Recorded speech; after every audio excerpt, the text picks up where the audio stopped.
Let's call the meeting to order. And we will do the pledge of allegiance by Dr. McMillan. Put your right hand over your heart and begin. I pledge allegiance to the flag of the United States of America and to the republic for which it stands, one nation, under God, indivisible, with liberty and justice for all. Thanks. Okay, we'll do a roll call. Director Robert, Here. Director McMillan, Director Vila, Here. Director Waters, Here. Director Quady. Here. We have a quorum. Okay, and public comments, I see we have a speaker card here, so I will go ahead and read the declaration of this portion of the agenda may be utilized by any member of the public to address the board of directors on any matter within the jurisdiction of the board that does not appear on the agenda and on matters that are on the agenda but are not designated as action items. Depending on the subject matter, the board of directors may be unable to respond at this time or until the specific topic is placed on the agenda at a future Calleguas board meeting. In accordance with the Ralph M. Brown Act, please limit remarks to 3 minutes. We have Patty Braga. Good evening, board, and thank you for giving me a chance to speak. My name is Patty Braga. I'm the Executive Director of Ventura County Leadership Academy. We're a local not-for-profit that has been around 30 years. We take people through a 10-month program that teaches them all about the county, from public works to education to public safety, everything that touches Ventura County. We take leaders from the business, education, not-for-profit, and public sectors, take them through this 10-month program and teach them and hopefully connect them so that we're breaking down silos and working together for the betterment of our community. I say all that to say thank you to your board, because Calleguas, probably at least for the last 6 or 7 years, have hosted us at this site for our Public Works Day. Your staff here, and I'll point out Jennifer being one of them, is phenomenal. Always gracious, always kind, always helpful. And so I'm really just here, although it looks like I came on a good day, but I really just came here to make sure that you guys were aware how incredible your staff was and how much we appreciate you opening your door to us. Thank you. Okay. Thank you. Thank you. Comments. Thank you for what you do. Okay, we'll go on. We need to make sure there's no, Oh, there is public online. So if any member of the public online wishes to speak, please use the raise hand feature and we will unmute you. Give everybody a beat to react. It does not appear that there are any raised hands online. okay. Well, then we will go on to presentations. Recognition of Director Andy Waters, 12 years of service. And I understand we have County Supervisor Parvin here to start the ball.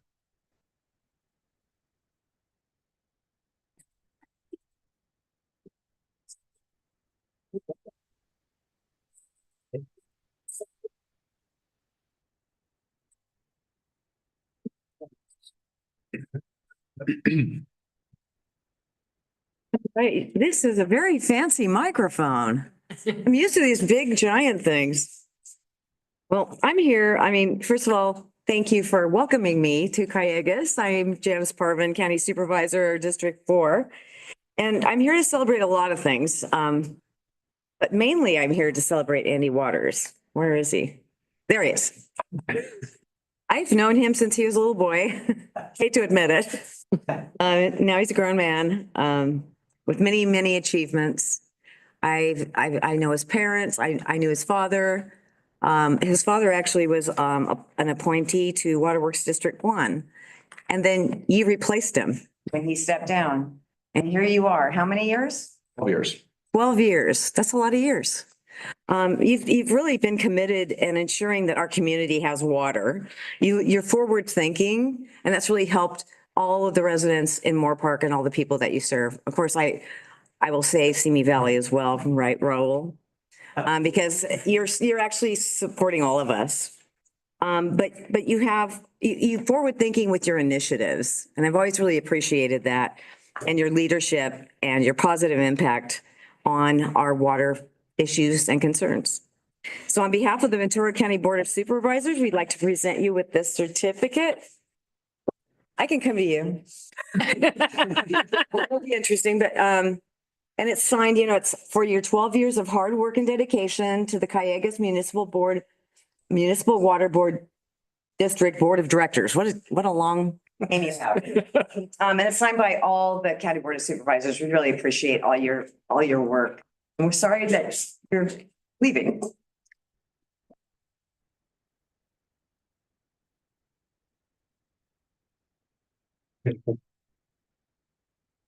Thank you. Oh, turn this way.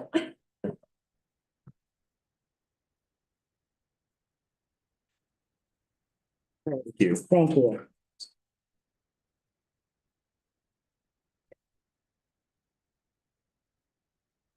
Very good. Next, we have Moore Park Mayor Emerson.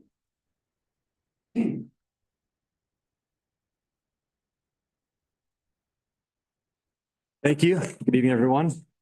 My name is Chris Endergren. I'm the mayor of Moore Park. And on behalf of Moore Park, we want to say thank you so much to Mr. Andy Waters for all you've done in the past 12 years, keeping water coming to Moore Park, great tasting water. I don't know if you know this, but I also own a brewery, and with good water comes even better beer. So we're very, very proud of all the work you've done. And I got this certificate for you, and it reads, on his retirement and commending his 12 years of service and many contributions to the Calleguas Municipal Water District. And thank you so much.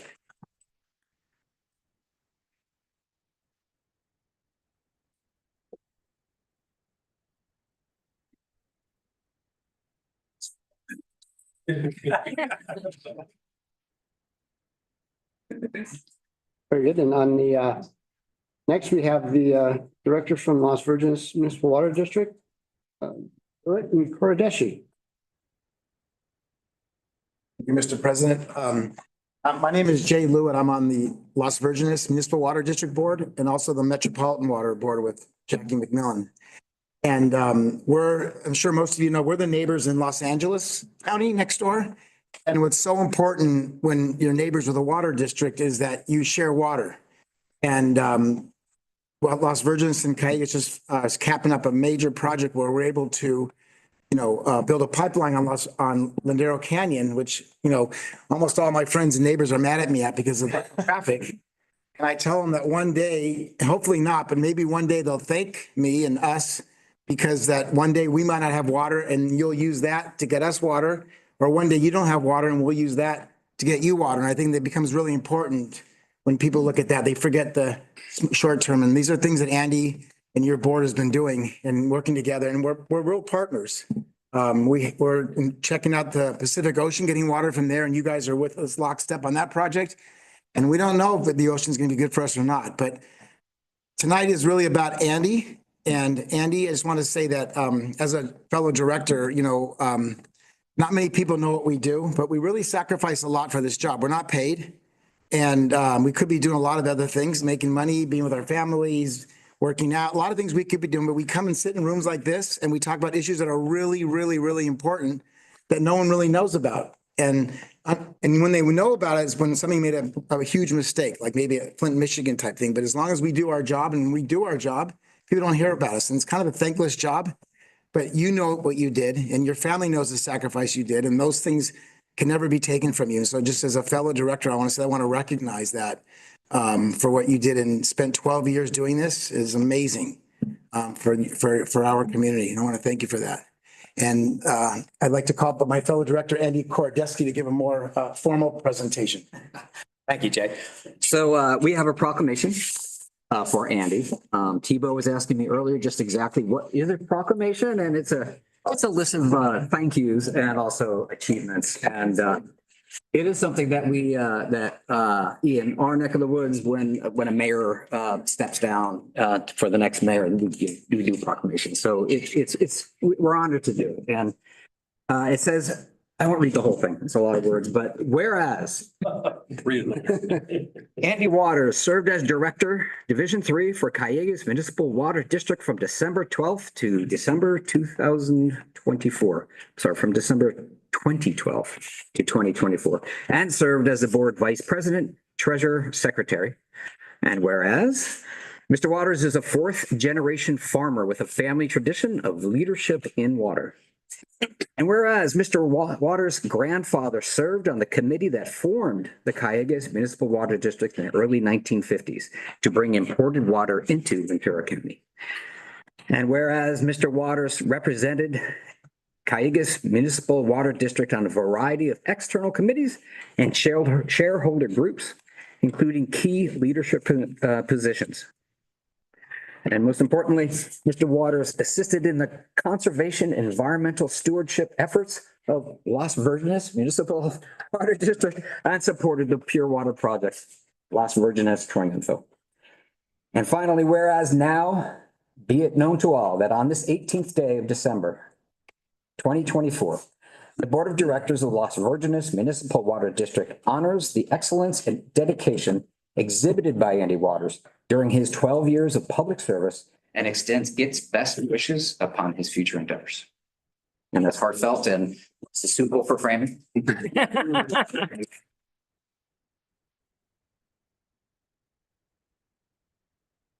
Thank you very much. The great partnership we have with you guys too. Appreciate it very much.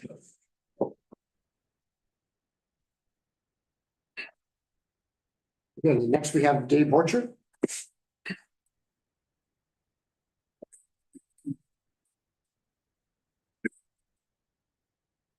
Good evening, board. My name's Dave Borchard. I was asked to come and speak on behalf of the Fox Canyon Groundwater Management Agency. I hold until recently, was the active ag seat on that board. I've now switched to the alternate position. But in any case, I don't have a certificate for you, Andy. I can give you a handshake. Andy's family and mine have known each other forever. His grandfather and my grandfather were close friends. And it's been great getting to know Andy. He and I have served together on a variety of boards and strategized on water policy together for many years.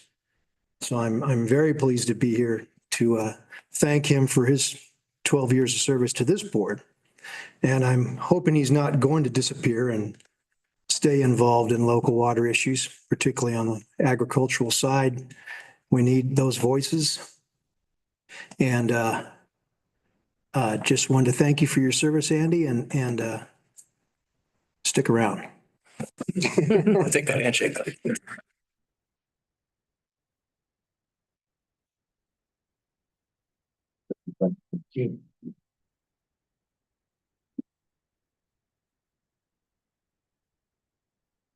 Okay, and I'm going to say a few words about Andy.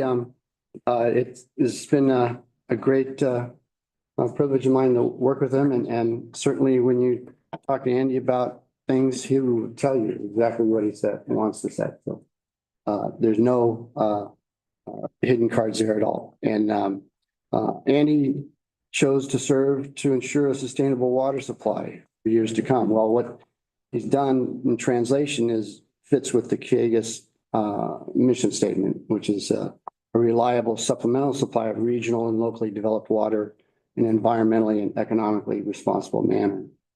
So he supported and authorized many progressive projects at Calleguas from 2012 to 2014.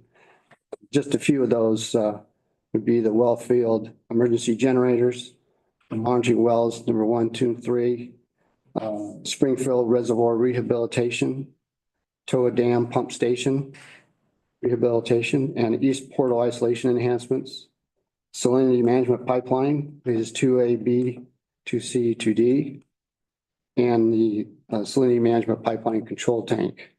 There's certainly others, but it's what we needed Andy to be here to help staff draw those successes. And we certainly have those under our belts. So I appreciate Andy's service and thank you for being here. Thank you, Mr. President.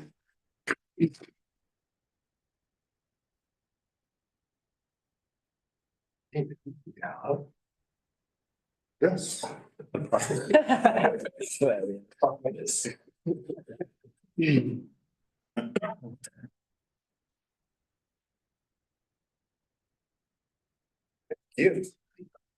Thank you, guys. Thank you. Thank you. Yeah.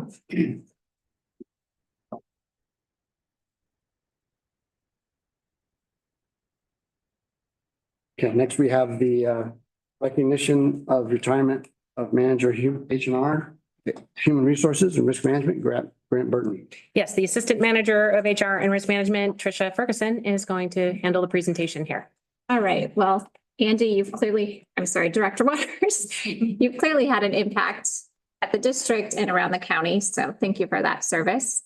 Definitely made it a tough act to follow as we recognize Grant as he heads into retirement at the end of the month for his second time.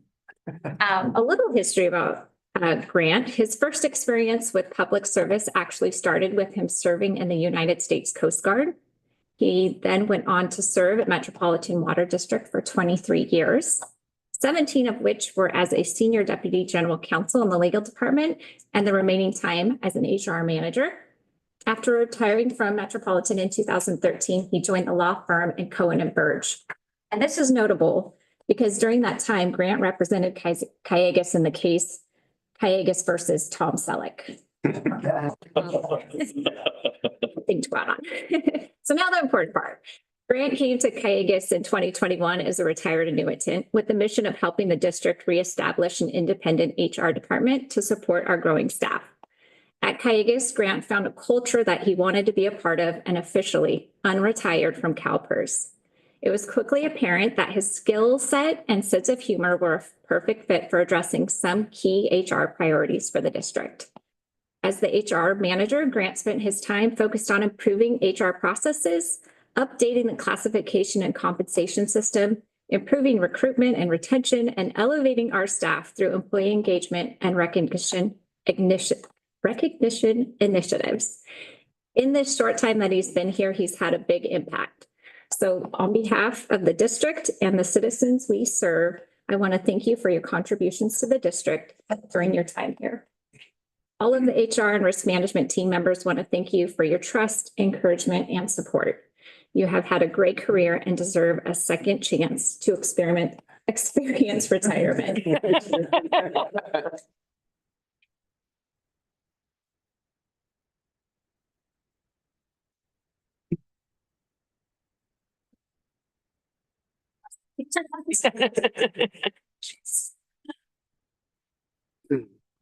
Very good. Thank you, Grant. Introduction of new management analyst, Kat Edra. Yes, Charlotte Holofield, our Manager of External Affairs, will introduce Kat. Good evening, President Quady, Vice President Waters, directors, staff, and guests.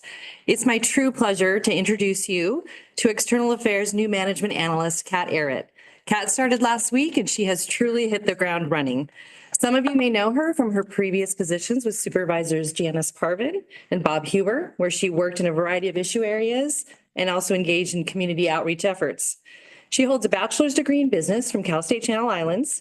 She's a lifelong Moore Park resident and is very involved with various community service organizations, including Chambers of Commerce, Rotary, and Seroptimus clubs. Within External Affairs, Kat will be working on engagement with elected officials and community groups, as well as our legislative advocacy program. She'll also be assisting with the district's social media efforts, and some of you may have already seen a few of her posts.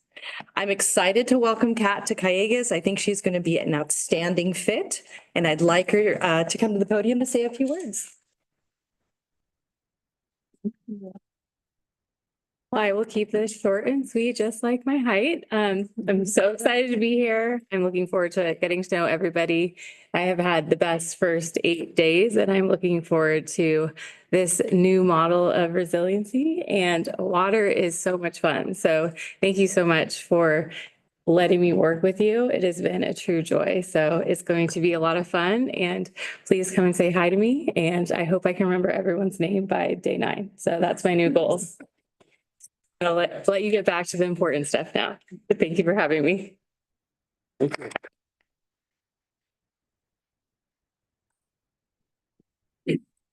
Thank you. Okay, on to any items to be added to the agenda? No items to be added. Okay, start- Long enough. That's right. On to the consent calendar. And you want to go ahead? Yeah, I would like to pull item G. Item G.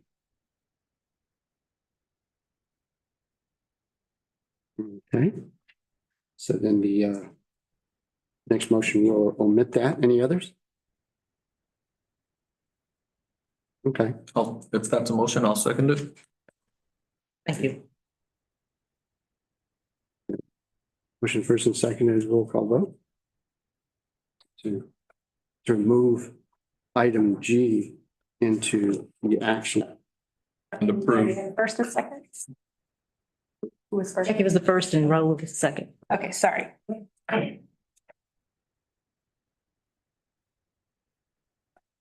Director Robert, Yes.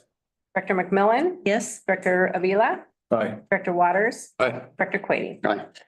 Motion carries. Okay, I still want to step through some of these. You can still ask questions on some of these, so I want to see what I can flag for the investment policy. I think that this was the question, Dan, that I just wanted to make sure we covered the nature of a JPA with AMP. I'll just kind of answer it for Director Quady. He asked me about the GPA and what if there was an addition to the investment policy. Joint power authorities, the state has set one up, and they've established the CAMP fund, the California Asset Management Program. I'm allowing other public agencies to invest their monies. It's very similar to LAIF and the Ventura County Pool. It's just another area for us to invest our funds in. Their interest rates that they're getting are very competitive with the other ones, are actually better than LAIF at this point. So we're looking to start putting some money into the CAMP fund at this point. And so we've added that to the investment policy. Wonderful. Great. Thank you. And then the total was the part of the summary that you had as well. The total investment. Yeah, and this was just like the other ones. We're only limiting it to 15% of any of our funds. We never get that high. So all the pools can only have up to 15% of the total investments, but we usually keep it like $5 to $10 million only. Nowhere near the 15%. Very good. Thanks, Dan. Any comments or questions on strategic communication plan? Any other ones? Any communication plans? Excellent.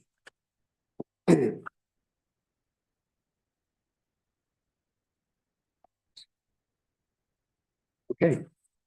And from the consent calendar, a motion to approve the items, with the exception of item G. We already did that. That's what we did. I think, I said with the exception of item G, we're doing the consent. I believe what my understanding of the previous action was just moving item G. Correct. And then this is the approving everything but item G Oh, got it. action. I'll So move we've never really done. Move to approve everything besides item G. Second. Motion is first and seconded. Roll call vote. Director Robert, Yes. Director McMillan, Director Avila, Aye. Director Waters, Aye. Director Quady. Aye. Motion carries. Okay, so we will continue on action items, and first item we'll take is IG. Yes, the question I had was regarding item 2.11.1, limiting the number of conferences that board members could go to 2 per year. And it says it's consistent with the budget, and I pulled up the budget, which is a little shy for all 5 directors of about 10 grand or $50,000. And I also pulled the expense reports, and I don't think anything's been over 5,000. And the only reason I bring that up is I think it's important that the board members go to conferences, not just for educational purposes, but also for networking. And I think the 2 most important groups to us are AQUA and CSDA. And so I'm hoping that we can attend 4, but I'm just wondering, where did the limitation of 2 come? Because that's. I'll ask President Quady to answer that question because the request came from him. Oh, that's fine I'm fine with that. The origination comes from the fact that if there's an unfairness between the number of conferences, everybody gets to go to, as opposed to only one person going, where does that become a little bit of either unfair or abusive compared to what everybody else gets to participate in? So somehow That's fine. finance has to have a budget, and they're trying to constrain the amount of times that people go places with fairness in mind. I appreciate it. Thank you. So with that, I'd like to pass item, is it now 6.1 or what does it become? 5G. 5G, okay. Motion to support. I'll second. Motion's been first and seconded. Roll call vote. Director Robert, Yes. Director McMillan, Yes, Director Vila, Aye. Director Waters. Aye. Director Quady. Motion carries. Thank you. Discussion. Okay, next is the discussion regarding employee cost of living adjustment and revised salary. Yes, is finance or HR RM is going to handle this. So Tricia Ferguson, our Assistant Manager of HR and Risk Management. Okay. Let's get a little graph up here for interest. So the HR department is proposing a 3.2% cost of living adjustment. In the HR world, living adjustments are thought of as annual adjustments to ensure that employee compensation keeps pace with inflation. So cost of living adjustments ensure that our employees' salaries retain the same purchasing power over time. So in other words, we want to pay 2025 salaries with 2025 dollars. There you go. And this is just a graph that shows our running our cost of living increases over the past 10 years, 20 years, sorry. Well, it doesn't look so clear, so. And Dan, if you could just talk a little bit about how this comports with the budget that was adopted for this fiscal year. So when we did the budget this year, we budgeted at 4% COLA. At the time, it was running around 4%. So fortunately, it came in at 3.2. So it should end up with some salary savings for us in the tune of about $60,000. So the 3.2 was definitely within the budget that we had expected. I can add very quickly, when you look at that chart, we're not a union shop, and normally union MOUs have a floor and a ceiling. They'll have a 2% minimum, 5% maximum. So 5 of those 20 years, it's under 1%. 8 of the 20 years, it's under 2%. We don't, so what we've been doing consistently is giving the exact CPI every year without a floor to ceiling. Any questions for Scott? good. Thank you. Any more questions? Motion? What we've done, so I'll make the motion to approve. Second. Motion's been first and seconded. Any public comment? Oh, yeah, Yeah. I'm sorry. Thank you. Thank you. If there are any members of the public who would like to comment on this item that are online, please use the raise hand feature now. There are no public comments online. There are no raised hands. Okay, so we had a first and seconded roll call vote. Director Robert, Yes. Director McMillan, Yes, Director Vila, Aye. Director Waters, Aye. Director Quady. Aye. Motion carries. Thank you. Next item is discussion regarding reverse cycle program agreement between MWD and Calleguas. Yes, and so Jennifer Lancaster, our Manager of Water Resources, will be speaking on this, as well as Dan Smith, our Manager of Finance.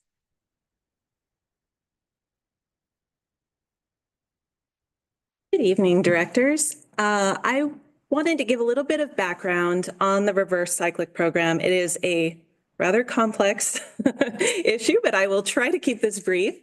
It is a metropolitan water management program, and it is currently being offered, and this is the second time they have offered it to their member agencies. And essentially what this does, it allows member agencies to purchase water today at today's prices and then take delivery of that water sometime in the future, up to 5 years later. And so Metropolitan offered this, well, I'll get into where they first offered it, but really what this does is it allows Metropolitan to bring in revenue right now to address either budget issues or, like the first time, water supply issues. And then member agencies benefit because then they get to save the difference between the rates today and the rates in the year when we actually receive that water. So the process that you go through for this is first there's a reverse cyclic program agreement, and the member agency and Metropolitan sign that agreement.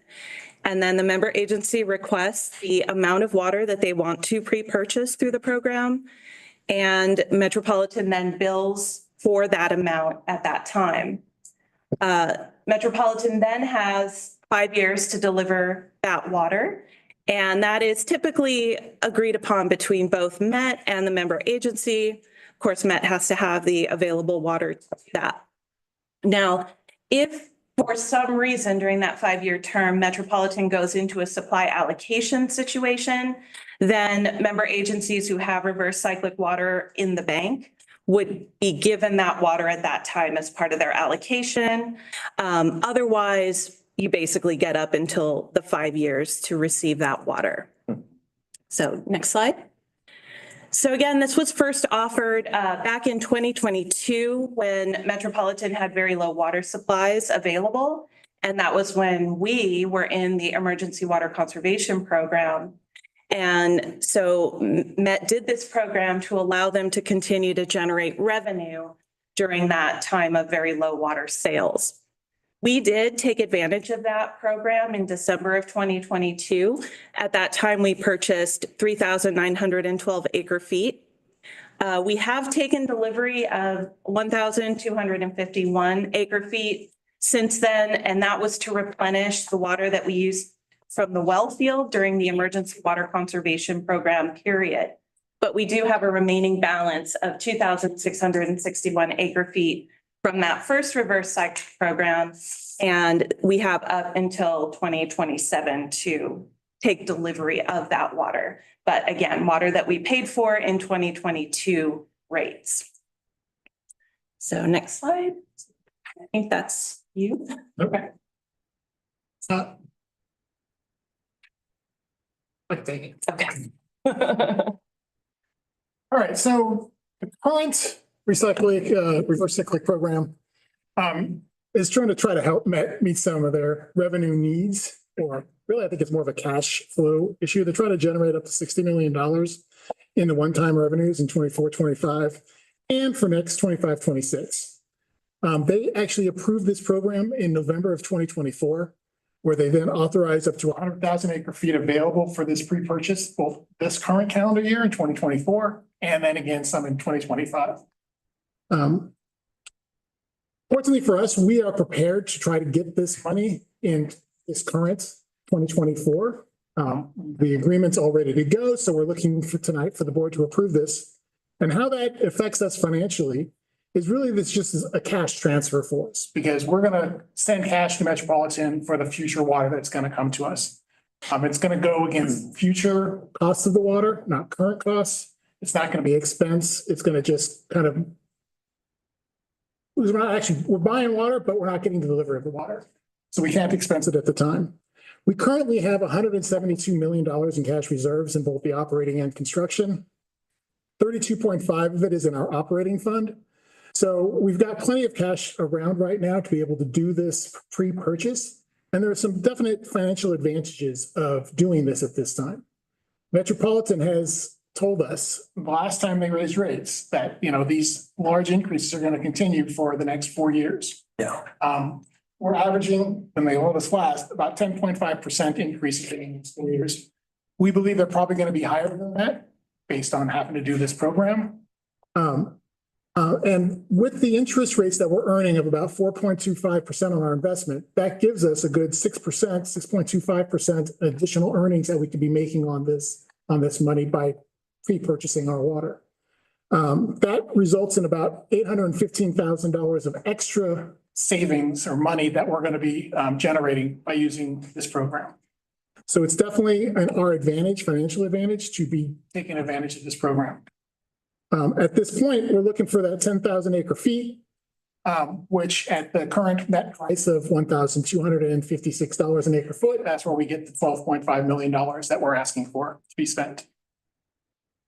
So at this time, our staff recommendation to authorize the general manager to enter this reverse cyclic program with Metropolitan and then to agree to the purchase of the 10,000 acre feet through this program. And with that, we're available for questions. Thank you, Dan. Any questions? So I'm curious, how did we come up with the 10,000 acre feet number? Why not less? Why not more? So I kind of came up with 10,000 acre feet because we've just gone through this bond refinancing. And so you learn a lot about what the rating agencies are looking for. Okay. They definitely like the fact that we have a lot of cash to be able to have reserves. And so I didn't want to go too far down on our reserves at this point, especially since we're just finished this bond document saying this is what we're doing. And so I didn't want us to look too bad, even though this is really a good advantage for us. I don't want our cash reserves to get too low at this point. And they're not offering that much. So, you know, if they come back and offer more, we can always consider it again. But we've got to watch what our cash reserves are looking like at this time. Got it. Anyone else? I think it's kind of a no-brainer. I mean, you know, buy it when it's low and use it when it's high. I appreciate the consideration with the credit bureaus. I mean, I think that's smart. Yeah, I kind of had the same question as why not buy more? And, you know, so no, I think it's great. You know, Yeah, and just to expand a little bit more on what Dan said about how much there is when they initially were considering this, it was a higher number and the Metropolitan Board had some concerns. And so they went to 100,000 per year over the next 2 years. When they opened it up to the member agencies, there was 211,000 acre feet of interest. So our initial number was 10,000. We've kept it at 10,000. Others were much higher and have since had to cut their number back based on this allocation scheme they came up with. So if we had asked for more than 10,000, we likely would have gotten trimmed down to 10. So it really is kind of a sweet spot, both from, as Dan explained, financially and what Met is probably likely to offer us. Thank you for that. Any for a motion? Public comment. Public comment, sorry. If there are any members of the public who would like to comment on this item, please use the raise hand feature now. There are no raised hands. We have a motion from the board. I'll move to approve item 6B. Second. Motion's been first and seconded. Roll call vote. Director Robert, Yes. Director McMillan. Yes. Director Avila, Aye. Director Waters. Aye. Director Quady. Aye. Motion carries. Thank you. Okay, on to reports, monthly status report.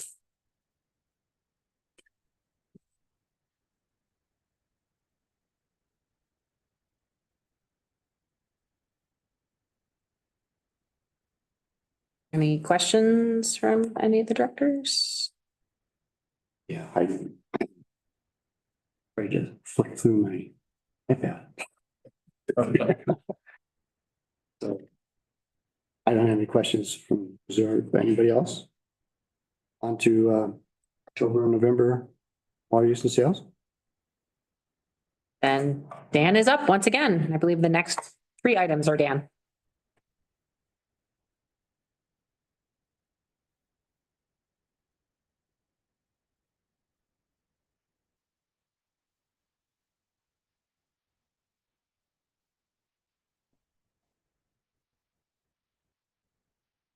All right, good evening, directors again. Tonight, we're going to talk with the water use and sales extended version of it because we have 2 months worth. So I have included multiple slides for each of the months so that we can see exactly what's happened over the last 2 months of this. So starting with the month of October, we sold 6,935 acre feet and we had budgeted 6,940. So nailed that one right on. Impressed myself. So overall through October, this number is going to change, but we're at 30,708 and the budget was 1,860. So we're still ahead of the schedule, about 900 acre feet. And it gets a little better when we get to November. In November, we sold 6,000, a little over 6,000 acre feet, and we had budgeted 5,630.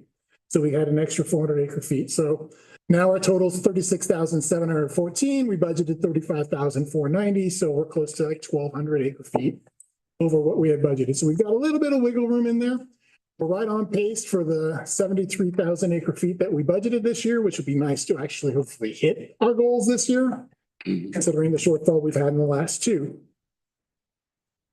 To take a look at the slide, you can see that over the last 4 or 5 months, we've actually been at or exceeded our budget, which is nice to see compared to the previous 6 months where all of them were short, where the water recovery did not quite happen. It did rain a lot last year again, so that makes sense. To kind of go over the November metropolitan bill, you can see the total water sales was $7.5 million. We continued to put a little water into Lake Bard, so there was a little bit of storage going on. We actually used some water and then put some back in, and we did a little more inputting than we did pulling it out. We do the little reconciliation adjustment with the Met to get to the total water purchase for Metropolitan. You can see we have the capacity reservation charge, which is the CRC of 176,000. Readiness to serve is 723,000. We did get 128,000 in local resource project funding, which is from both Camarosa and Camarillo, they're desalters. We got a little money back for some conservation programs for Metropolitan that refunded us. And then the turf replacement program, which is still continuing to ongo, but it's very small. We paid Metropolitan $4,720 for that, bringing us to the total Metropolitan bill for the month of November of $8,200,000. Looking at the SMP discharge for October was 72.6, bringing our total to 295 acre feet when we budgeted 206. So we were actually still looking good until November hit, where we only had 40 acre feet of discharge and we had budgeted the 72.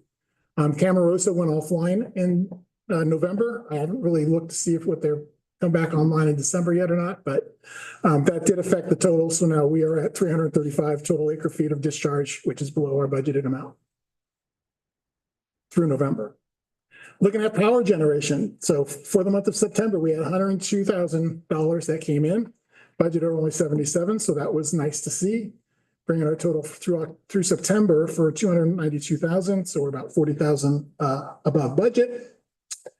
In October, we were just right about budget again, so it was good to see. 55,000 we got in, 52,000 was budgeted, bringing our year-to-date total through October to 347,000. And our total budget for this time period is 306, so we're looking good there as well. Just to kind of give you the snapshot of the revenues, through November, in the month of November, we had $10 million coming in, bringing our total to $63 million. Out of our budget of 131. So it is showing that we are a little ahead of budget on the revenues, which is where we should be with a little bit additional sales. Recycled water continues to exceed the expectations. It's really small. It's the Simi Valley recycled water system.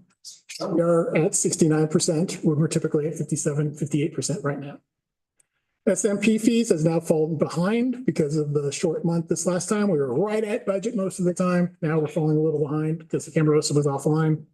And power generation, we are ahead of the budget by 58% to 51%, what's typically through the month of October. Cash and investments was another part of this water use and sales. You can see in the month of October, we did have a lot of money sitting in our cash account. So we actually transferred it over to LAIF, our investment pool. As we go through this year, we have some payments coming due in December, along with the bond refinancing that happened.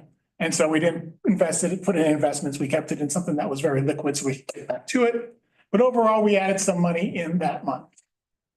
In the month of November, we actually had spent more than we brought in, which is also kind of typical for this time period as we pay out Metropolitan's bill 1 month behind where the water sales are higher, but we're bringing money in for the current month, which the water sales were lower. So that usually brings us with a negative cash flow. So we do prepare for that as well. And that is all I have for the water use and sales. 2 months worth. Any questions from the board? You're on a roll, Dan. Is 3 acre feet the closest you've gotten to your budget? Yeah, that was pretty close. I don't think I can get much closer. All right, so Directors, this is the next item on our agenda is the financial statements for the month of October. So again, we just covered this. Typically, they don't have this in the same board meeting. So the water sales, you can see we're at budgeted 29,000. We were at 30,000 for the month of October. The water revenues, which are net of the cost of water, we had budgeted 15.8 and we have actuals of 15.5. And again, that still has to do with the extra water that we've lost through Lake Bar through the summer months as it was evaporating, which is a cost to us. So it went into the cost of water, which brings us down a little bit as far as the water revenues, which is why we're below budget, but it's pretty close. Looking at the admin expenses, you can see that we had budgeted $9.9 million and we have actuals of 7.9. So we have some savings in there. That is good for us to see right now. You also see, and this is all interest at this point, 2.4 million of interest has come in, and we had budgeted 1.7 through this same time period. So we're on a good pace for our interest as well. And that doesn't include the market value adjustments that come through. Principal and interest are pretty much right on, bringing us to our operating income where we had budgeted about 8.2 and we're currently at 10.4. So we are exceeding expectations on our monthly financial statements. A lot of that has to do with the admin expenses and us not really spending them, as well as a little bit of additional water sales. Just to kind of give you the snapshot through the month of October, you can see that it does reflect that we had a pretty good month. You know, our operating income is right where we expected it to be. The one thing that's showing up here, the total non-operating revenue expense has a big negative $1.4 million in there. That majority of that, pretty much all of that, has to do with the fluctuation in the market value of our investments. It's a non-cash entry. It's just hitting the balance sheets, but it is flowing with the expenses and revenues. But it wasn't something that went out. It's just paper entry. The market's very volatile in the last few months, and that's what's causing this. So the market values are kind of going up and down every month. It's a little bit different, and we're just giving back something that we've already gotten. So overall, the changes in net assets were at, we went down, but it's all because of the market value of the investments. And then you can see basically the overall cash investments pretty much stayed the same. We had 184 at the end of September. We have 184 million at the end of October. So nothing has really changed that much. And that, I got ratios, never mind. And this is pretty easy too. Nothing has really changed that much on our ratios from the month of October, September to October. You could see that in the cash and investments. Nothing's really changed. So our current ratio is still at 7.67. The quick ratio, which is the current assets, not counting the inventory, the prepaids, 5.84. So we're looking really good. The debt ratio remains at 26.7. That one doesn't move unless we pay down some debt. So that one's going to stay the same. The debt service coverage, you can see that did decrease a little bit, but it's still very strong. We're at 2.13. We had budgeted to be at 2.02 when we get through the end of the year. And actually that actually increased because of the next presentation I'm going to give you. And then the times interest earned also decreased a little bit, but they're still very strong indicators. We're still doing very well at this point. And that's the end of this presentation. Any questions for Dan on financial statements? Okay. All right, my last presentation today. So as the board knows, we did work on a bond refunding for the 2010B bonds because we have a few extra people and new director coming in. And I was going to kind of go over this. The 2010B bonds are Build America bonds. They were a taxable bond and they had an interest rate of 5.9%. It was actually subsidized by the federal government, the interest, 33%, which did lower the interest rate a little bit, but not considerably. And this refunding wasn't for us to make money. It was really to get rid of some risk associated with that subsidy because sequestration was already taking a toll. They were beginning to reduce our subsidy. We were down at 94.3%, and there was potential that they were going to reduce it even future based on where the current budget deficit is for the federal government and the fact that there were court cases out there that said they had all the rights to do it anytime they wanted to. So we figured it was a good time for us to de-risk and get rid of these bonds. because they did that current reduction already, that allowed us to do an emergency redemption and refund these bonds. So back a few months ago, we came to the board and asked them to authorize us to do this. We had you authorize that we would spend an additional $300,000 in order to get this done. And that was based on us continuing to lose this subsidy as we go forward. Fortunately for us, when we went to market, it was in our favor. It was looking really good. It's kept improving for us, especially on the days that we were getting up to the refunding and pricing of the new bonds. When we went out there, our bonds were in great demand. We were one of the few California agencies out there, and we were one of the very highest rated agencies from California that were out there on that day selling bonds. We had $450 million in orders, and we were only selling $60 million in bonds. So it was very impressive. I mean, it was a fun day. Like finance, Super Bowl. I'm just like, I couldn't believe it when I was watching all the thing numbers just kept going up and up and up. So what happens when you have that much? Wells Fargo was able to go back and renegotiate with those people that wanted $450 million, which actually was able to lower the pricing on those bonds that we had.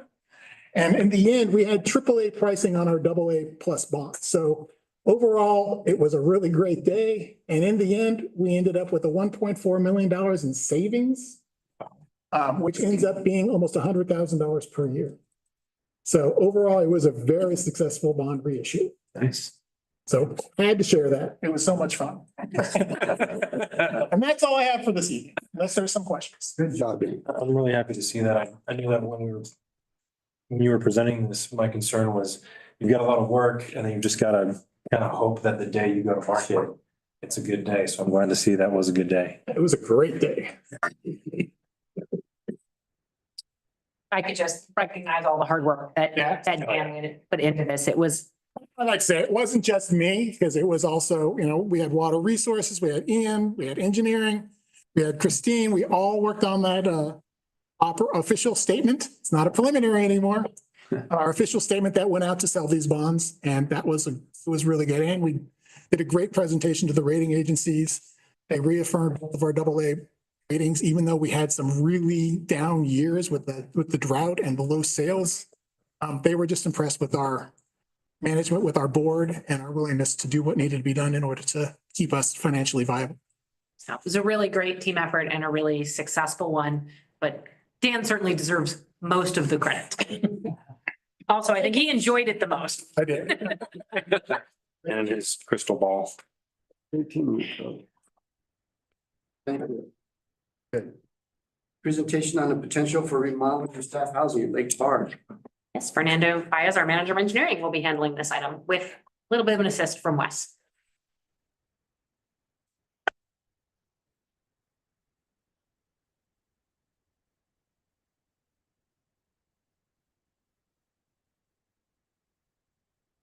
Hey, good evening, Board of Directors. Let me go ahead and share my screen.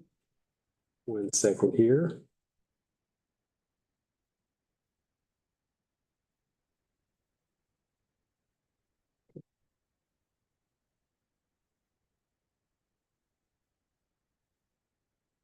Excellent.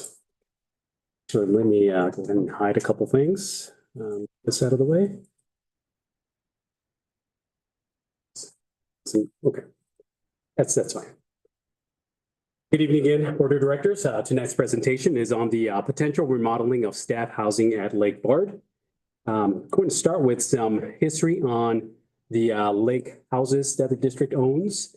As you may know, the district owns 3 manufactured houses located around Lake Bard, as shown on this aerial photograph.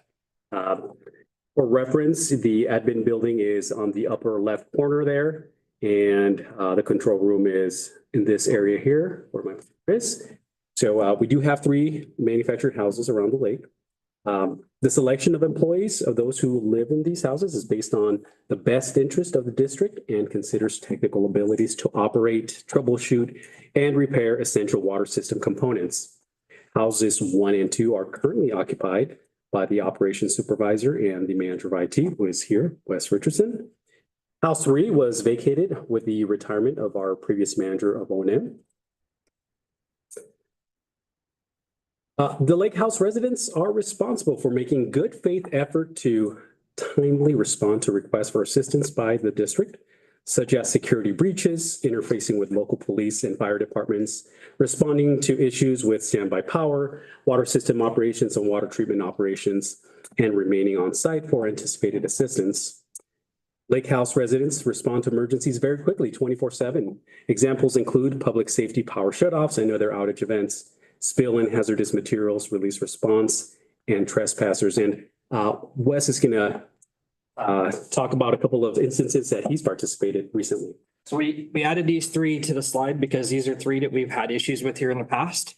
Part of the things that we've had to do as residents here with the public safety power shutoffs is if we have any issues with the standby generator building or restoring power immediately to the site.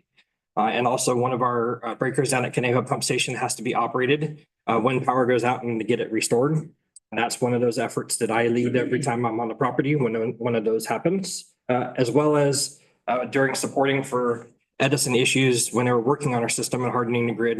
And we had to run generators all the way through the night and maintain and make sure that they were up and running. The spill and hazardous materials release response on here is because of lake residents being here on the property, coming in and out during normal after hours and weekends events is how we've noticed our diesel fuel leak when we had our diesel fuel leak many years back. It was because of the people here at the lake that had seen that leak happening is why we were able to immediately respond with our tractor and sand is why we were able to keep that leak contained within the property and not let it get off of our property. Had we not had residents coming in and out, we may not have been able to have that situation as easily resolved as it was. And then obviously the trespassers, right? So we have a pretty robust security system around here with cameras. And the cameras do have some blind spots, and that's why we're able to be here too to help out watching and keeping an eye on the lake and the property for that, and then responding right away. So if there's anybody that is noticed with camera, we get phone calls and have been out there myself many times to respond and go down to the gate and escort the sheriff's department in as well during those incidents as well. Excellent. Thank you, Wes. So Lake House residents are paid for being available, and they must notify the manager of O&M in advance if they will not be available. Lake House residents are responsible for monthly rent that is comparable to market rates for similar housing. They're responsible for utilities except for water, all county taxes, including property taxes associated with living in a publicly owned property, and routine maintenance of the residence, which includes lawn care, tree trimming, and rodent control. So these two pie charts show on the left, the O&M staff, where they reside. As you can see, the largest group of our O&M staff lives in Fillmore, followed by Simi Valley. And on the chart on the right shows the minimum drive time for callouts for our O&M staff. And as you can see, the largest group of our O&M staff live 30 to 45-minute response time. That's because many of them live in Fillmore, Santa Paula, Piru, outside of Ventura County, and in Oxnard. But our Lake House residents have a much quicker response time, 5 to 10 minutes, and many times, depending on how tired they are or in what part of their sleep routine they're in, by the 10th minute, they're already on site and assessing the challenge and the issue because they're located here on site. Okay, I'm gonna let Dan talk about. Wasn't quite done. We got a little more. So the one thing we're going to kind of also address is, what would it take if we don't go forward with the houses and we try to get some of the same response times? One thing we have to do is add additional staff, especially in the operations center, because, having someone that's operations that can get to the operations center and help out in case of an emergency is key. In order to do that, we would have to actually add 2 positions because there would be 12-hour shifts to cover the night shift to do that person, which takes 2 people because you can't work one person 12 hours a day for 7 days a week.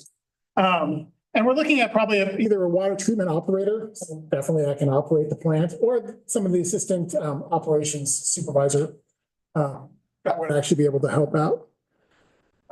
Looking at those 2 positions, you can see that I've kind of outlined it's $179,000 for salary and benefits for treatment operator, and then $229,000 for the assistant supervisor. But you have to times that by two because you need two of them or some sort of combination of it, which brings our total to $358,000 to $457,000 annually to have additional staff out there ready to go in case something was happening.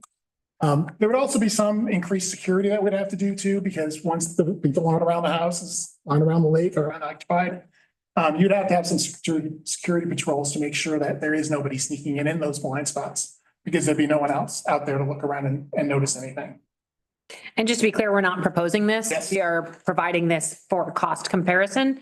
We believe that we are better served by remodeling the houses and keeping our response times with the residents there. But we wanted to make sure you understood what other options would be available to achieve the same outcome.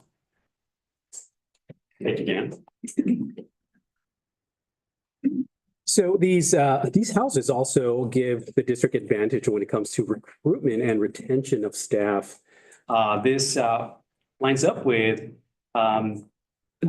with the district's strategic plan objective to pursue workforce excellence by retaining and recruiting highly qualified and capable staff. This table here at the bottom of the slide shows the median home price in the various local cities, ranging from $1.1 million down to $670,000.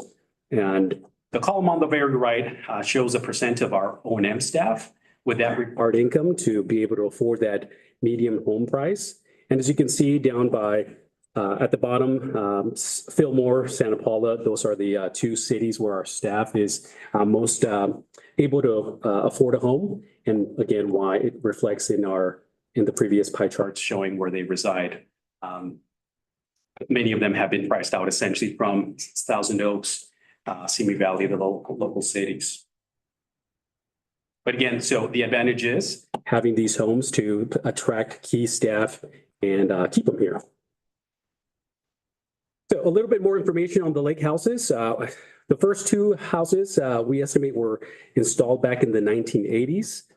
Lake house number 3 was installed around 1993. All 3 homes vary in the footprint, square foot size, but they are 3 bedrooms, 2 bathrooms.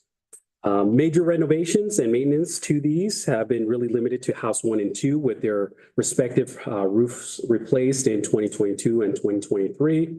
All 3 houses have had their maintenance deferred, unfortunately.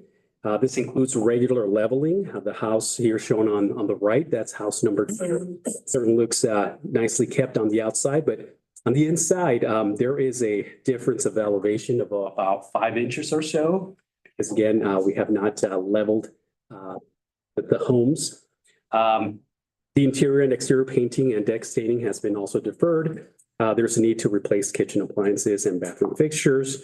A need to replace some of the inefficient single pane windows, replacing and maintaining some of the flooring. And of course, house 3 is in need of roof replacement. So as I mentioned, Lake House 3 was vacated with the retirement of our previous manager of O&M. House 3 sits on jacks on compacted soil material. It still has its original roof, it's composed of composite shingles. The utilities are served from the neighboring Wood Ranch community, except for water, which is provided here by the district. And no significant renovations completed since its installation back in the early 90s. Actually, I do want to just comment. I was made aware that the previous manager of O&M had performed several roof repairs. He and one of his sons had addressed the roof leaks and addressed spot repairs, but really this house does need the entire roof.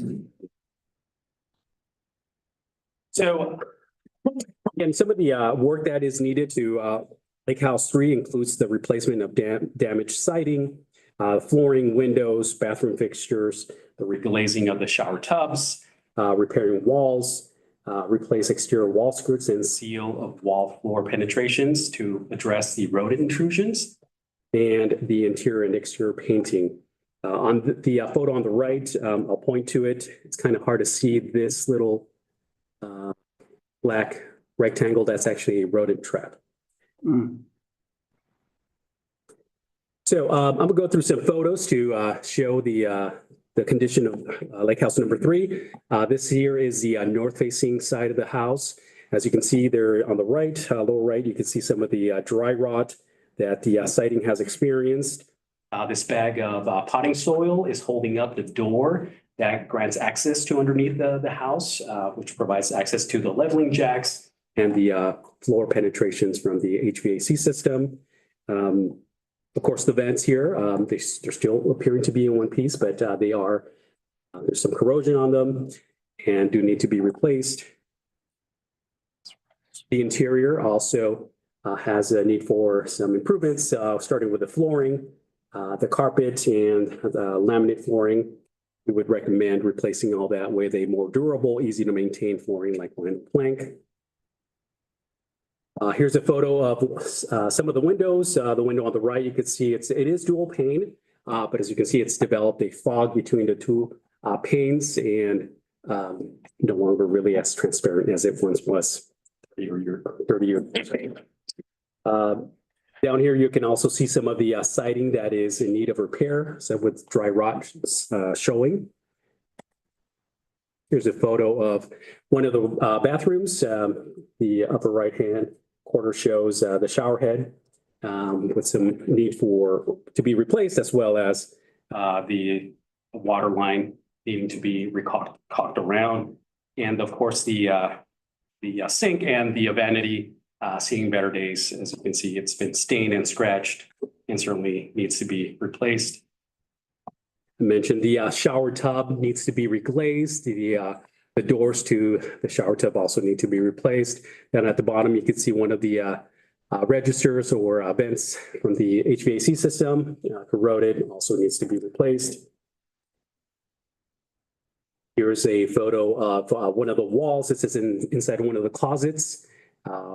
The drywall is damaged. There's actually a hole there at the bottom, probably contributing to the rodent problem.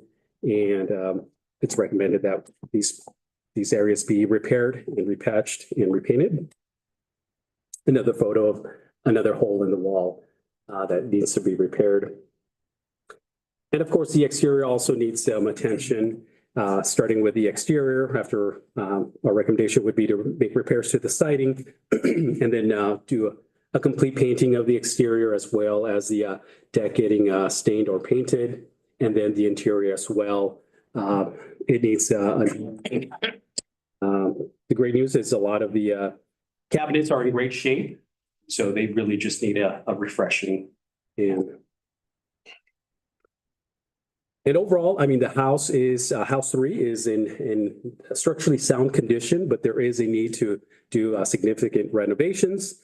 And the next steps would be to come back to the board requesting approval for a new capital project and capital project budget to renovate house 3. We would then prepare a scope of work to complete the renovation work. We would use Gordian Construction Procurement or a similar cooperative procurement program to implement the renovation work and repeat this process for the remaining houses as they became available. And that concludes my presentation tonight, and happy to take questions. Thank you, Fernando. Any questions? Yeah. What do you do with one of the 3 employees want to go on vacation? How do you cover that? Good question. Call in. 3 residents report to the manager of operations for any kind of vacation request. So we can submit vacation request up to a year in advance, and it's first come, first serve is how we typically do it. If all 3 of us were to ask for the same date off, then manager of operations would have to tell somebody, who's usually the last person to ask, that you can't go anywhere. But typically we all were, in the past, we have all worked really well together in coordinating. I don't go very often places, so I'm usually around, and but that is our process. So we have a procedure we follow as part of our rent agreements. That is that we have to submit request in ahead of time for that vacation time. Has there been any thought of bringing in a small trailer or something in case you need to have someone physically on site? Because someone may not be here, and then at least they have the quarters to be actually on site and available? I'm not aware that that's ever been discussed. I think generally when we've had 3 houses that have been occupied, there's been sufficient coverage. We are operating a little bit down right now. Since Rob retired in July, it's just been Ben West and then Julio Reyes, the operations supervisor. I think as long as we keep the houses and keep them occupied, we'll generally be covered by this kind of coordination. So I don't know that it's something that we've thought was necessary. And I'm just concerned about the condition of the other two homes. Waiting until they become available. I mean, Rob has had some pretty bad living conditions. Are the other two in that state of disarray? I would say that we're similar. I don't know how much worse they were or not, but similar array in some instances, yes. So in theory, what we would want to do is, presuming we come back to the board with an action for a capital project, get that underway, rehab house 3, and then allow one of the other residents to move if they are so inclined, freeing up that house and go through the process. And then once all 3 houses are rehab, bring in a third resident, which we would make that available to employees and then make a selection based on interest and skill set. Okay, just as long as we're moving forward, because again, I know I honestly had no idea that that's the condition the house was in. I was in there for the first time this fall and was very distressed to see that that's how Rob and his family had been living. It's pretty rough. I think the way you described it and the upgrades that you recommended are a little bit light. I think for our employees to be enticed to live there, for their families to be comfortable and happy and content to live here and do the district the service of living there, we should be doing a full remodel to that house. I just went through this a month ago on one of my properties, and it was easier just to pull out the old trailer and put in a new trailer, and it's fully furnished. It's up to code. You do the earthquake modifications, I did ask. sprinklers and refrigerator, the whole thing. I asked about that last week, and I think you guys mentioned that it would be difficult rolling them in now since Wood Ranch was built. That's correct.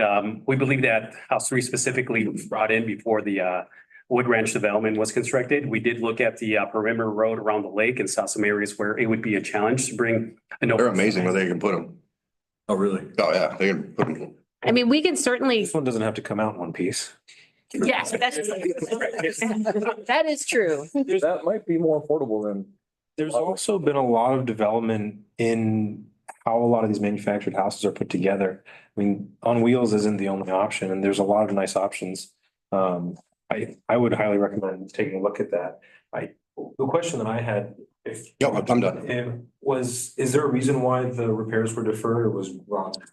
I don't think any of us know. Okay. I'm not sure that the houses were ever really kind of added into our routine preventive maintenance like all of our other facilities. Yeah. And they're owned by the district and they should be. So that's something we're going to fix moving forward. Okay, that's but I honestly have no idea why it wasn't done previously. That's what I was going to ask. If we put in either remodel or put in something new, let's get on a schedule to just evaluate it. And I 100% agree. Yearly inspection. Well, protect our investment. And make sure our employees are living in houses that are And that's the thing. up to modern standards.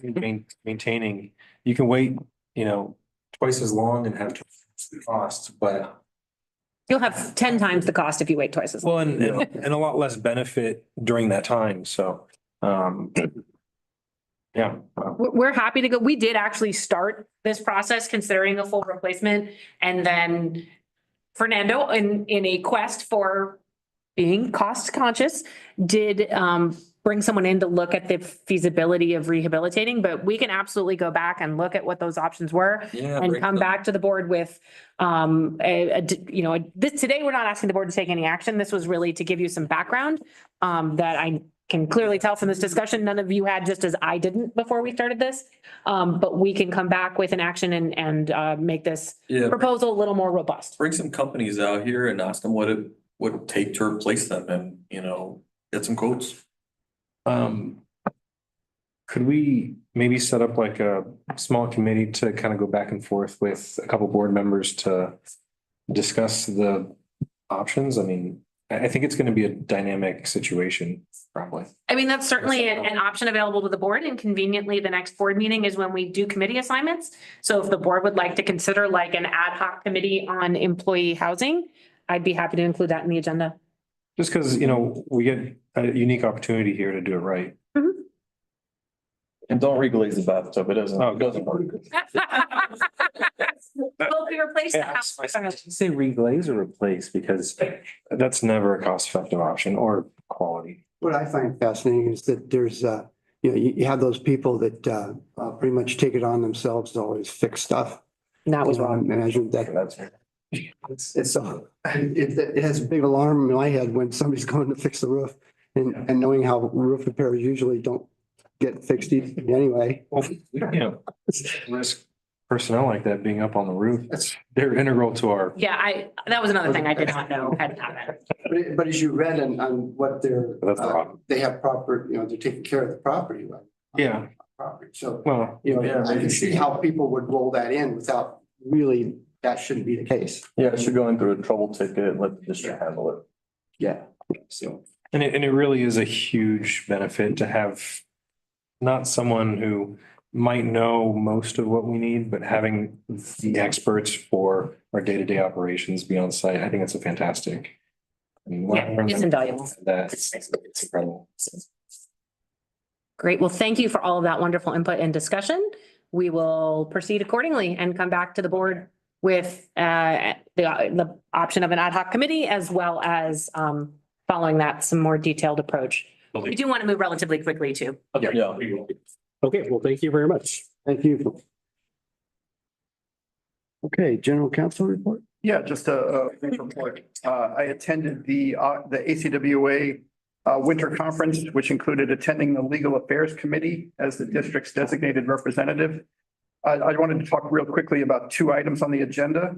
The first item doesn't impact us directly, but it certainly impacts our purveyors.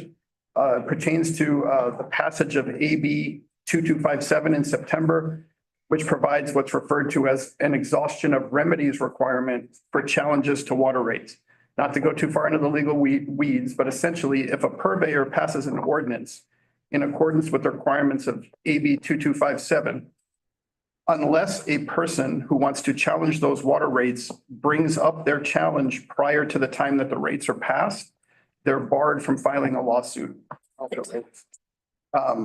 Again, this is for entities that follow Prop 218 rates processes, which Calleguas doesn't have to follow as a wholesaler, but it does impact our purveyors. And the impact of it, of the AB 2257, it provides certainty and stability for water rates and prevents attacks that could impact operations by negatively impacting revenue.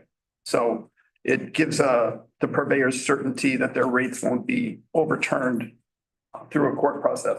The action of the purveyor is to pass an ordinance. Yes, they have to pass an ordinance that complies with the new requirements of 2257. And the second item was on the agenda was a summary of appellate cases for 2024 on a multitude of water-related issues. It included topics like the cases included CEQA, eminent domain, the Brown Act, the Public Records Act, and government code claim cases. So I just wanted to let everybody know, of taking a look at all of the appellate cases that came down in 2024 in that summary, are aware of the rulings and will apply them to district issues as they arise. So that's it. Thank you for that. Okay, Board of Directors reports. Is there any committee meeting? There were not.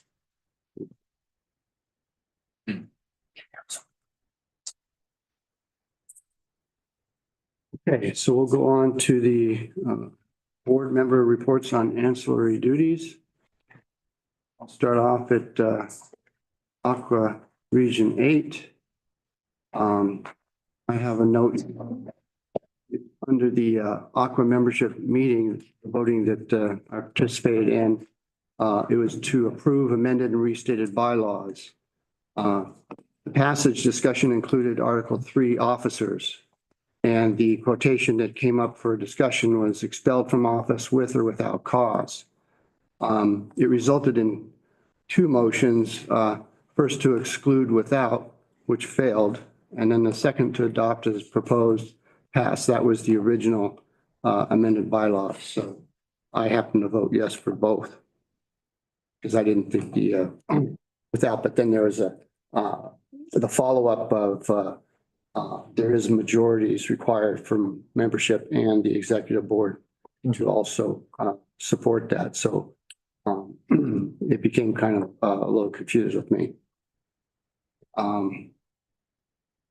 But it was something that was passed originally from previous director Steve Boyce. Report of Aqua Joint Powers Insurance Authority. I'll share a little bit here with Director Avila. And do you want to do something? Sure. So CWIF investments, average annual return rate has been, is a target of 10%.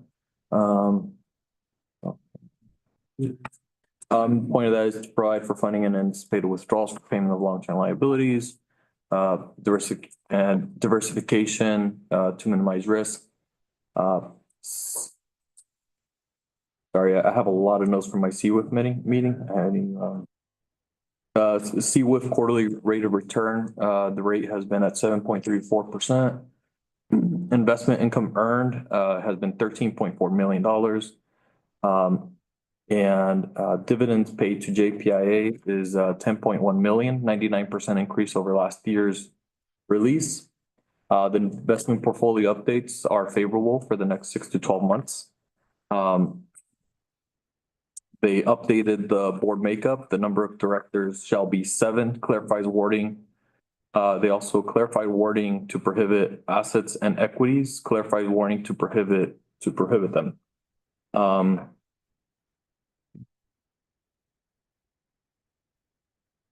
What else? They completed 35,000 classes in 2024.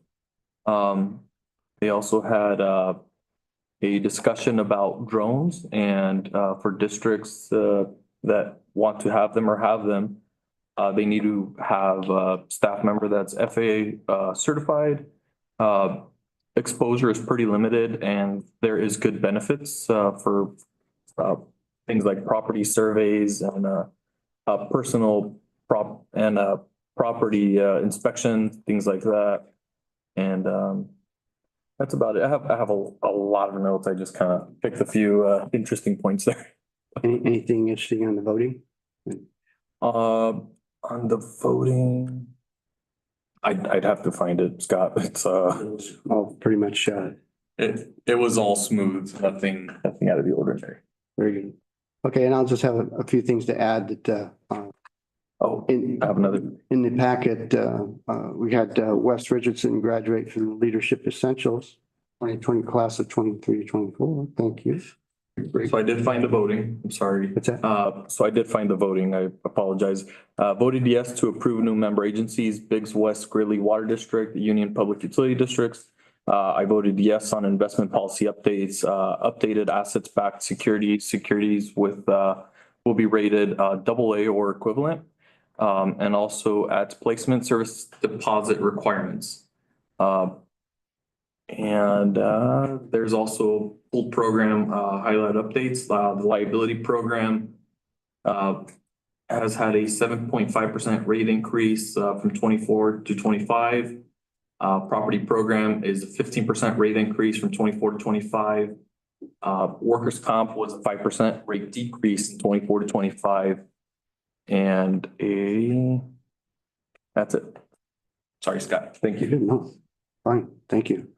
And then also Calleguas, from my memory serves right, this is a first for a little while anyway, is that Calleguas had a JPIA presidential award because they were in all 3 categories, property, liability, and workers' comp. Congratulations. I actually think that we've been off of it for a little bit because we had a liability thing for a while. But I think we've done. I was going to agendize that for the January 8th meeting. Yeah. We didn't get notified until, I think, until after this agenda was. Yeah. So. And that award is if losses are, that award you get if losses are less than 20% of your contributions. And yeah, we receive liability, property, and workers' comp. That's a standout thing. Okay, so nobody get hurt. Yeah. No, they're doing a good job, both participating in the training as well as inventing new things, so. I think it's a ingrained culture that's, let's continue to support that. Association of Water Agencies of Ventura County. Okay, since the last board meeting, we had the, let's see. Was it on Thursday? We had the, membership, dinner. Got to see some of our fellow, board members from other agencies and got to talk with Jay and, members from United, and we had some new board members there as well. Rachel and, the new board member from, Las Virgenes was there as well, I think it was, and, it was good. It was good. Okay. Fox Canyon. I have not attended a Fox Canyon meeting since the last one. Gene always shows up. He doesn't miss a meeting. Metropolitan Water District Director. Yes, on November 7th to 9th, I attended a conference on localizing California's water held in Groveland, California. On November 14th, the North Caucus via Zoom. November the 15th, the Ad Hoc Committee on Bay Delta. On November 17th through the 20th, MWD board and committee meetings where we authorize the general manager to enter into reverse cyclic program agreements, which you heard we are doing now. And then also to approve 141 million to complete the final design and begin construction on the Bay Delta conveyance. On December 2nd, an ad hoc committee on Bay Delta via Zoom. December 8th through the 10th, MWD board and committee meetings where we adopted the CEQA determination on the effects of the Antelope Valley East Kern High Desert Water Bank, which hopefully we will be putting a pipeline in from AVAC to this project. That would be a benefit to us.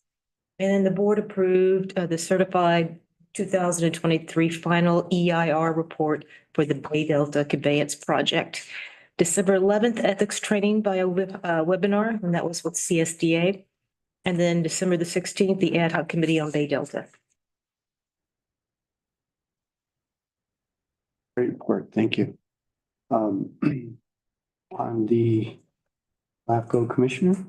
We have not had a LAFCO meeting about 2 months now. Next one will be in January. Very good. On Ventura County Regional Energy Alliance, the meeting was canceled from 12/19. The next meeting will be February 20th, 2025. Ventura County Special Districts Association. I wasn't able to attend the December 3rd meeting. Looking at the agenda, it's all standard stuff. I don't see a guest speaker, but we won't have the minutes until the next meeting. Approval of minutes, there's a bylaws amendment for membership dues and meal price. They ended up changing the time for the meeting for the lunchtime. Not yet. I read the bylaws and it just says that we have to hold a meeting on the first Tuesday. It doesn't specify a time. So it could be moved without board approval or the president's approval. Okay. Then there was a chapter sustainability discussion. These are all by Ralston. And then reports, financial report and CSDA, LAFCO update. And that was it. And they have a call out for officers for next year because all three are stepping down. Yep. And we have nobody stepping up, so that'll be interesting. The election to be held in February. Yeah, there's a few emails for nomination for trustees. Okay. That's it for VCSDA. Director Robert, you want to continue on with the other reimbursable meetings? Sure.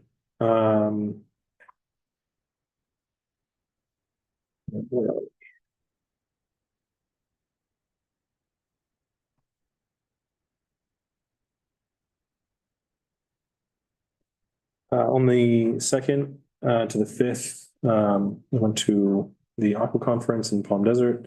On the 9th, I viewed Metropolitan's One Water Stewardship.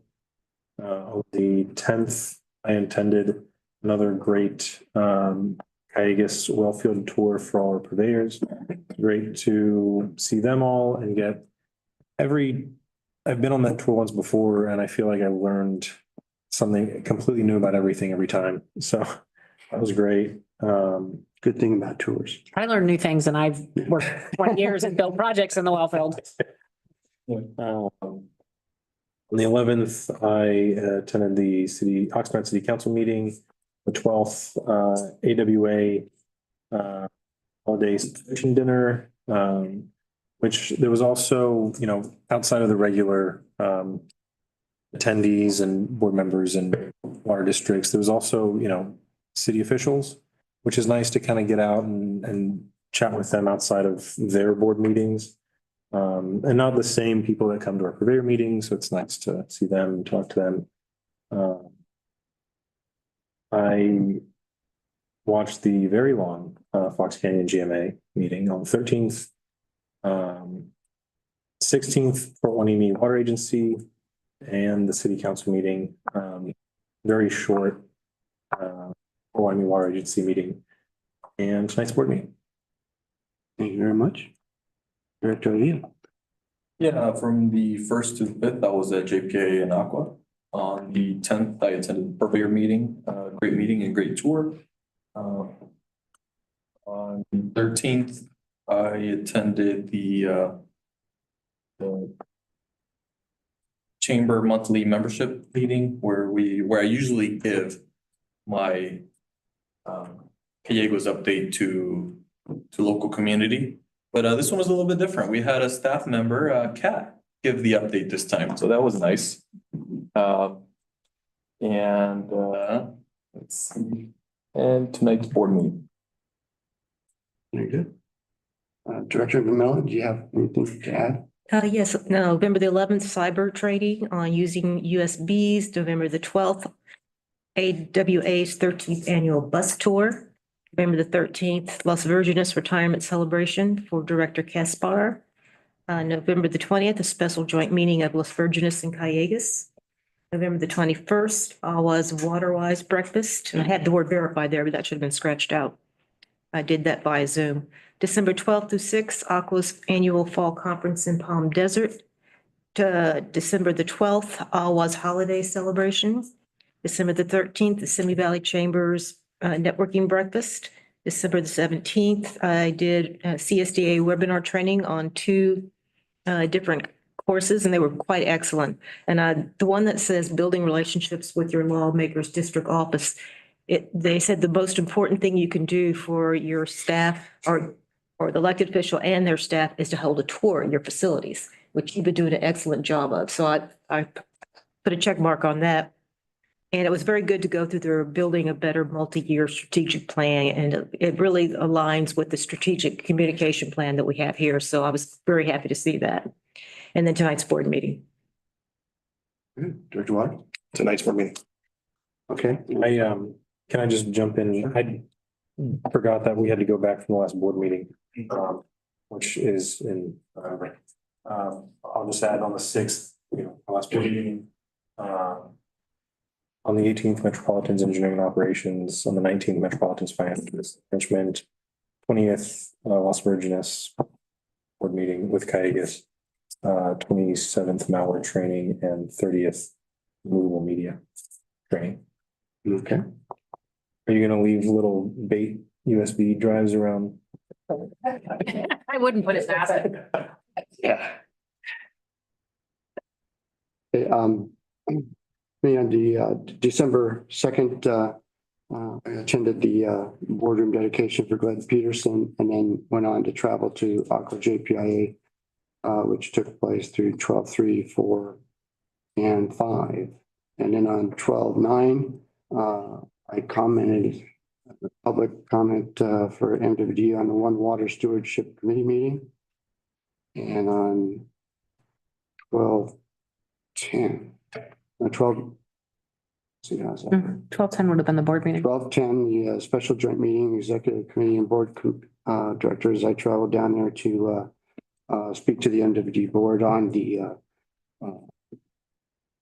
8-4, the Delta conveyance. And on the 12th, I went to the holiday night, corporate night for AWA, and tonight's board meeting.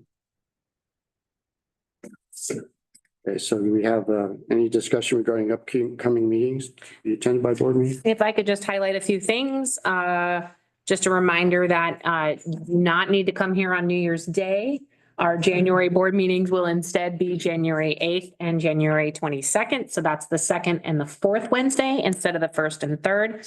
An event that is not on this calendar, but I did email the board about is the Las Virgenes Beyond the Surface event for Ocean Well. That will be at the Las Virgenes's Lake Bard equivalent. And they will be lowering one of the Ocean Well pods into the lake. So What's the date on that one? it's Friday, the 10th of January at 10 a.m. Yes. 10 to noon. So if you wish to attend, let Kara know. She'll be RSVPing on our behalf. And then I would also just this isn't on the schedule, but I just wanted to note about it. Aqua DC conference is February 25th through 27th. I'd like to propose it at the next board meeting. We talk about which board members are interested in attending that. So give that some thought.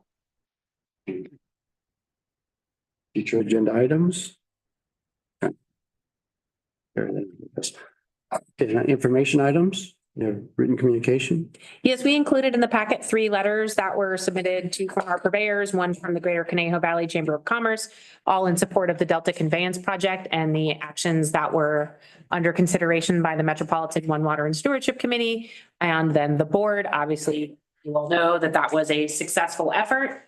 I want to thank the agencies and organizations that pulled together those letters. It was a fairly quick turnaround because of the timing of the meeting relative to Thanksgiving. We also, Wanda Moyer from Simi Valley made oral public comment at the committee meeting on the 9th, and our own President Quady made public comment at both of those meetings. So I want to thank everyone who made that happen. Charlotte for helping us round up all of these folks. I think it was pretty impressive, the level of turnout that many facets of the community provided in support of DCP, whether it was business, labor, water. People spoke up, their voices were heard, and the vote was overwhelmingly favorable, which was a really nice outcome. Very good, thank you. Closed session? None this evening. Okay, so now we have the oaths of office of Division 1, 2, and 3 directors. Yes. Director Avila will join me at the podium. We will do your oath of office. Please.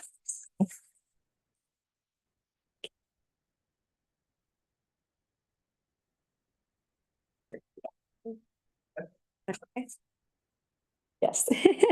I, Raul Avila, do solemnly swear or affirm I, Raul Avila, do solemnly swear that I will support and defend that I will support and defend the Constitution of the United States the Constitution of the United States and the Constitution of the State of California and the Constitution of the State of California against all enemies, against all enemies, foreign and domestic, foreign and domestic, that I will bear true faith and allegiance that I will bear true faith and allegiance to the Constitution of the United States to the Constitution of the United States and the Constitution of the State of California, and the Constitution of the State of California, that I take this obligation freely that I take this obligation freely without any mental reservation or purpose of evasion, without any mental reservation or purpose of evasion, and that I will well and faithfully discharge the duties and that I will well and faithfully discharge the duties upon which I am about to enter. upon which I am about to enter. Great, thank you.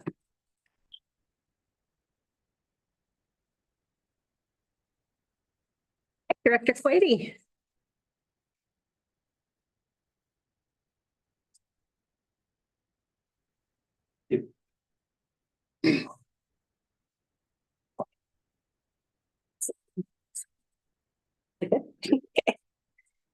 Okay, I, Scott Quady, do solemnly swear or affirm I, Scott Brady, do solemnly swear or affirm that I will support and defend support and defend the the Constitution of the United States the Constitution of the United States and the Constitution of the State of California and the Constitution of the State of California against all enemies, against all enemies, foreign and domestic, foreign and domestic, that I will bear true faith and allegiance that I will bear true faith and allegiance to the Constitution of the United States to the Constitution of the United States and the Constitution of the State of California, and the Constitution of the State of California. and that I take this obligation freely I take this obligation freely without any mental reservation or purpose of evasion, without any mental reservation or purpose of evasion, and that I will well and faithfully discharge the duties and that I will well and faithfully discharge the duties upon which I am about to enter. on which I am about to enter.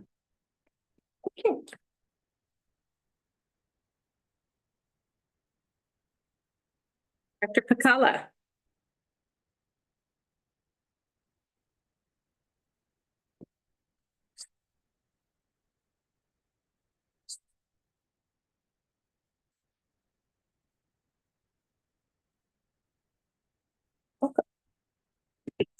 Okay, I, Reddy Pacala, do solemnly swear or affirm I, Reddy Pakala, do solemnly swear or affirm that I will support and defend that I will support and defend the Constitution of the United States the Constitution of the United States and the Constitution of the State of California and the Constitution of the State of California against all enemies, against all enemies, foreign and domestic, foreign and domestic, that I will bear true faith and allegiance that I will bear true faith and allegiance to the Constitution of the United States to the Constitution of the United States and the Constitution of the State of California, and the Constitution of the State of California, that I take this obligation freely that I take this obligation freely without any mental reservation or purpose of evasion, without any mental reservation or purpose of evasion, and that I will well and faithfully discharge the duties and that I will well and faithfully discharge the duties upon which I am about to enter. upon which I am about to enter. Thank you. Thank you very much.